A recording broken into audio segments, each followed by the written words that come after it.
अस्सलाम वालेकुम। आप देख रहे हैं जान भट्टी 10 और मैं मोहम्मद फैसल। आज हैं हमारे साथ एक ये हमारे पाकिस्तानी चाचा जी, इनके साथ बात करेंगे, इनकी बातें आपको सुनाएंगे। तो चाचा जी और सुनाओ, ठीक ठाक हो? हाँ जी, हाँ जी, शुक्र अल्लाह का, अल्हम्दुलिल्लाह। अच्छा तो चाचा केड़ी जगह है? ये सादक गार्डन। अच्छा सादा गार्डन है।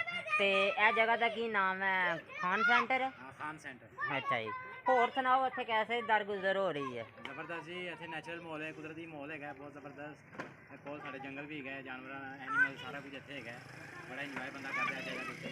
मैं इतने अपनी दुकान पाई है मच्छरदानियाँ की, मच्छरदानी बना रहे हैं असी इतने, मच्छरदानी सप्लाई कर रहे हैं पिंडी पेशावर इस्लामाबाद और। अच्छा तो चाचा जी इत्थे रिहायश अपनी है कि किते होर जगह ते रहिंदे? साड़ी रिहायश इतों होगी कोई 6 किलोमीटर दूर। अच्छा केड़ी जगह ते? ये Khan colony Nadeem park. Khan colony Nadeem park हो केड़ी जगह ते है? इतों कोई 5-6 किलोमीटर दूर है। अच्छा तो होर कोई तुसी इस इलाके के बारे दसना चाहो कि किस तरह का माहौल है, किस तरह दरगुजर हो रहा है, की निज़ाम है? हाँ जी, दसिया इतने सारा कुछ अवेलेबल है, हर चीज़ है। सादा गार्डन नवा तैयार होया, साल 1.5 साल हो गए ने। इतने वही गल आ गई कि नैचुरल बिल्कुल माहौल है, तुम देख सकते हो इस पास आबादी है सारी, तुसी देख सकते हो।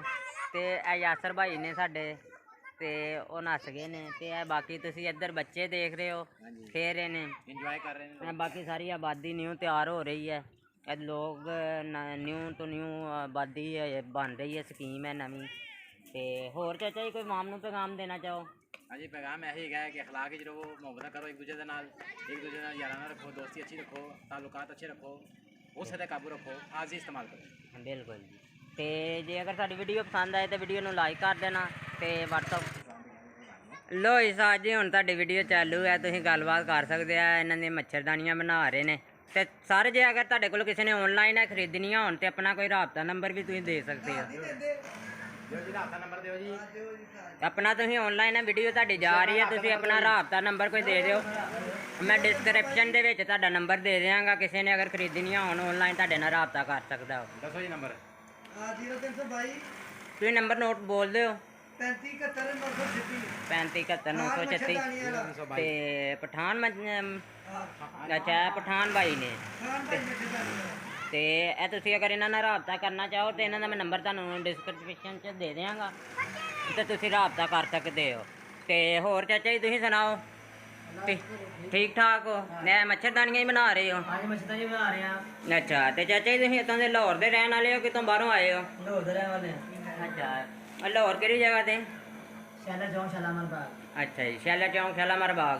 तो होर भाईजान तुसीं किहड़ी जगह तो आए? ਇੱਥੇ ਹੀ। ਅੱਛਾ ਇੱਥੇ ਸਕੀਮ 'ਚ ਰਹਿੰਦੇ ਹੋ, ਠੀਕ ਹੈ। ਤੇ ਹੋਰ ਕੋਈ ਆਪਣੇ ਮੁਤਲਕ ਕੰਮ ਦੇ ਮੁਤਲਕ ਤੁਸੀਂ ਦੱਸਣਾ ਚਾਹੋ? ਕੰਮ ਸਾਰੇ ਕਰ ਲੈਣੇ, ਜੇ ਬਣਾਉਣਾ ਰਹਿਣਾ ਹੋਵੇ ਤੇ ਫਿਰ ਵੀ ਸਾਰੇ ਇਕੱਠੀ ਕਰ ਲੈਣੇ। ਠੀਕ ਹੈ ਜੀ। ਲੋ ਇਹ ਫਨੀ ਅੰਦਾਜ਼ ਵੀ ਤੁਸੀਂ ਭਾਈ ਹੋਣਾ ਦਾ ਵੇਖ ਸਕਦੇ ਹੋ। ਤੇ ਲੋ ਅਗਰ ਤੁਹਾਨੂੰ ਇਹ ਵੀਡੀਓ ਅੱਛੀ ਲੱਗੇ ਤਾਂ ਵੀਡੀਓ ਨੂੰ ਲਾਈਕ ਕਰਨਾ, ਤੇ ਇਹ ਆਨਲਾਈਨ ਤੁਹਾਨੂੰ ਇਸ ਟਾਈਮ ਪੂਰੀ ਦੁਨੀਆ ਤੇ ਸ਼ੇਅਰ ਕਰ ਰਹੇ ਹਾਂ। ठीक है जी, अल्लाह हाफिज़। फेसबुक पे शेयर करना। तो इंशाल्लाह मिलने हैं तुहानूं नेक्स्ट वीडियो च।